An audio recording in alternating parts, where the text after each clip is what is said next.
नमस्कार मंडळी. आत्ता 4 वाजलेत. आम्ही निघतोय गावी जायला. हा पहिला ब्लॉग आहे आपला. गणेशोत्सवापासून आपण सुरुवात करतोय. म्हटलं हा एक चांगला ओकेजन राहील की आपण आपले ब्लॉग्स चालू करू यामध्ये. तर आता मम्मी, मी आणि बाय आम्ही तिघंसुद्धा निघतोय गावी जाण्यासाठी. सामान तिघंजणच माणसं आहोत आम्ही. सामान एवढं आहे. आता गावी जायचं म्हणजे एवढं होणारच आहे. कसं वाटतं तुला गावी जातोय आपण ते? मस्त. तुला बाय? भारी. तर आता ट्रॅव्हलिंगमध्ये मी माझ्या गाडीवरून प्रवास करतो आहे आणि मम्मी आणि बाय जसं प्रायव्हेट गाडी भेटेल ST तर त्या प्रकारे प्रवास होणार आहे. तर ते फुटेजेससुद्धा ॲड करूयात आपण पुढे. कारण मी बाईक चालवत असताना मी जास्त शूट्स वगैरे करू शकणार नाही आहे. तर एक छोटे छोटे शॉर्ट्स मी त्यामध्ये ॲड करेन. आपण हा ब्लॉग खूप एन्जॉय करूया. तुम्ही हा ब्लॉग पूर्ण बघा. थँक्यू. तर 15-20 मिनटं वाट बघतोय. येते ST.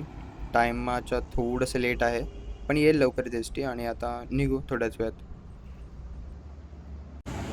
तर आता मम्मी आणि बायला घेऊन पोहोचलो आहे ST स्टँड न्यू एरा बस स्टॉपला, मालाड वेस्ट SV रोडला.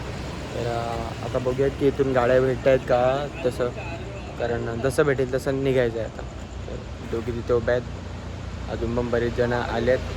आता इथे गर्दी चालू आहे कारण आज 2 दिवस गणपती येऊन गेलेले असेल तरी पण सगळे जाणारच आहेत. कारण पहिले 2-3 दिवस कधी कुणाला सुट्टी भेटली नाही तर ते जाणार आहेत. आता मी तर गाडीवरून निघणार आहे. आपली परी आपल्यासोबत आहे रेडी. तर ह्यांना गाडीमध्ये बसून मग आपण निघू आणि यांच्या आधीच पोचू. तर फायनली बाय आणि मम्मीसाठी गाडी भेटली आहे. त्या पुढे गेल्यात. आता मी सुद्धा माझा प्रवास चालू करतो. तर आता मी पोहोचलो आहे पालीकोपली रोडला. इथे पहाट जी आहे ती खूप सुंदर झाली. सकाळ बघताच क्षणी आनंद झाला. कोकणामध्ये आलो आहे शेवटी. हे तर होणारच आणि हाच आनंद प्रत्येकाला हवा असतो. त्यासाठीच आपण आपल्या नेटिव्ह प्लेसला प्रत्येक वेळी व्हिजिट करत असतो आणि केलंच पाहिजे. कारण हे जे सुख आहे ना ते कशात नाही आहे. त्यासाठीच आपण एवढ्या सुट्ट्या वगैरे करून येतो. एवढी जी काय मेहनत करतो ती त्यासाठीच करतो. दिवस-रात्र आपण जे मुंबईमध्ये काम करतो, तर त्याचा थोडासा एक विरंगुळा मिळावा म्हणून आपण कोकणाला भेट दिलीच पाहिजे एकदा. आपल्या नेटिव्ह प्लेसला भेट दिलीच पाहिजे एकदा. तर मी खूप आनंद घेतला आहे या प्रवासाचा. गाडी चालवताना मी जास्त शूट नाही करू शकलो कारण ते बरोबर नाही, म्हणून मी काही छोटे-छोटेसे क्लिप्स घेतलेत ते मी ॲड केलेत या व्हिडिओजमध्ये ड्राईव्ह करताना. खूप खूप आनंद होतोय की गावी आज पूर्ण फॅमिलीसकट जातोय. जवळ-जवळ एक 9 वर्षानंतर आम्ही तिघेजण सोबत जातोय गावी. तर गावी खूप मजा येणार आहे.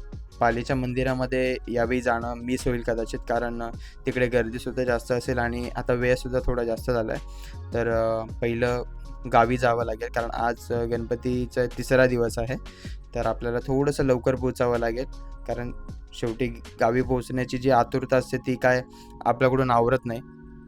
त्यामुळे रस्ते थोडेसे खराब आहेत. जर तुम्ही ड्राईव्ह करत असाल तर स्लोली करा आणि जर असं काही शूट वगैरे करत असाल तर कोपऱ्याने गाडी चालवा एका लेफ्ट साईडला आणि तुम्ही शूट वगैरे करा. तर मी पालीत पोहोचलो थोड्या वेळामध्ये. मम्मी आणि बायला पोहोचायला 1-1.5 तास तरी लागणार आहे अजून. तर त्यासाठी मी पालीच्या मंदिराजवळ मी लवकर पोहोचलो म्हणून मी तिथे येऊन थांबलो आहे. तर त्यांचा वेट केला मी. 1-1.5 तास तरी मी थांबलो. त्यानंतर फायनली मम्मी पोहोचली. तर जवळजवळ 1-1.5 तास वाट बघितल्यानंतर मम्मी आणि बाय पोहोचलेत पालीमध्ये. आता ऊन पण कडक झाले. सामान पण भरपूर पूर्ण भरलं आहे. आता ट्रिपलचे तिथून जायचं आहे तोरणकेवाडीमध्ये म्हणजे घरी. आता तिकडे जाऊन बाकीचा व्हिडिओ पूर्ण करू. कसं वाटतं मम्मी?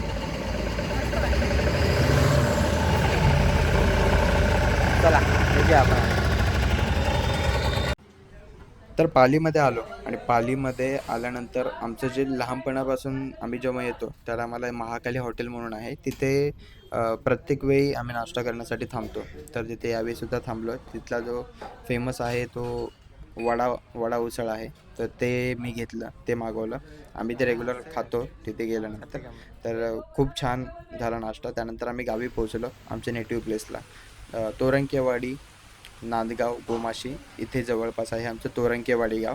खूप शांत असं गाव आहे आणि खूप मन शांत झालं गावी आत. ही जी समोरची जी जागा आहे ना, तिथे आता घर बांधायचं आहे आपल्याला. तर लवकरात लवकर ते घरसुद्धा होईल. तर त्यानंतर जरा गावामध्ये बाहेर फिरायला गेलो नदी ठिकाणी. कुंडलिका नदी आहे ती आमच्या घराच्या मागूनच जाते. तर ती खरंच खूप मोठी गोष्ट आहे आमच्यासाठी आणि खूप छान मोठी नदी आहे ती. तर ती बघण्यासाठी आम्ही गेलेलो. तर त्यानंतर संध्याकाळी आरती होती. तर आरतीसाठी आपण गेलो.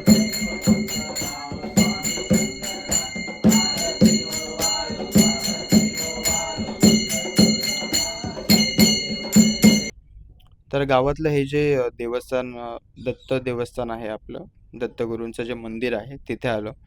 गावामध्ये आमच्या दत्त जयंतीसुद्धा असते, तर त्याचेसुद्धा व्लॉग्स आपण टाकू. यावर्षीपासून आपण जे व्लॉग्स चालू केले, तर ते कंटिन्यू चालू राहतील आपल्याकडून. त्यानंतर मम्मीच्या गावी गेलो आम्ही, भारजेवाडीमध्ये. एक तिथून 4-5 किलोमीटर लांब आहे, तर तिथेसुद्धा गेलो आणि त्यांचे गौरी आलेल्या. तर मग गौरीचे जे खेळ चालू होते, गौरी जागवण्यासाठीचे जे महिलांचे खेळ चालू होते, तर ते सुद्धा खूप एन्जॉय.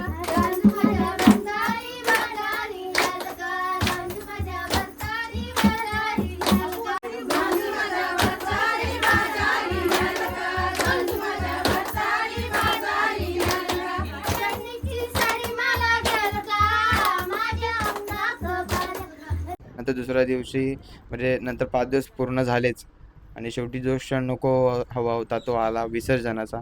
तर विसर्जनासाठी मग गौरी आणि गणपतीला तयार करत होते विसर्जनासाठी. त्यानंतर पप्प्याला भेटलो आम्ही. पप्पाला काम दिलेलं. 1-1 तास झाले की अलार्म देतो. 4 सगळे नारळ पडेल सगळीच दिले लगे. हो सगळे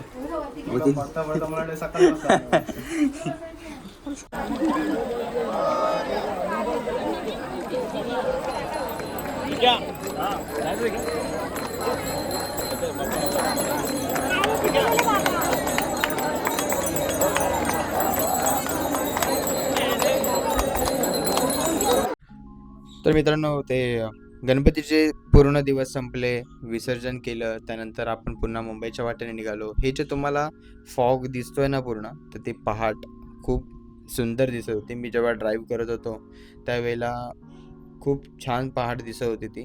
त्यामध्ये धुकं कंटिन्युअसली माझ्यासमोर होतं आणि त्यातून मी गाडी चालवत होतो.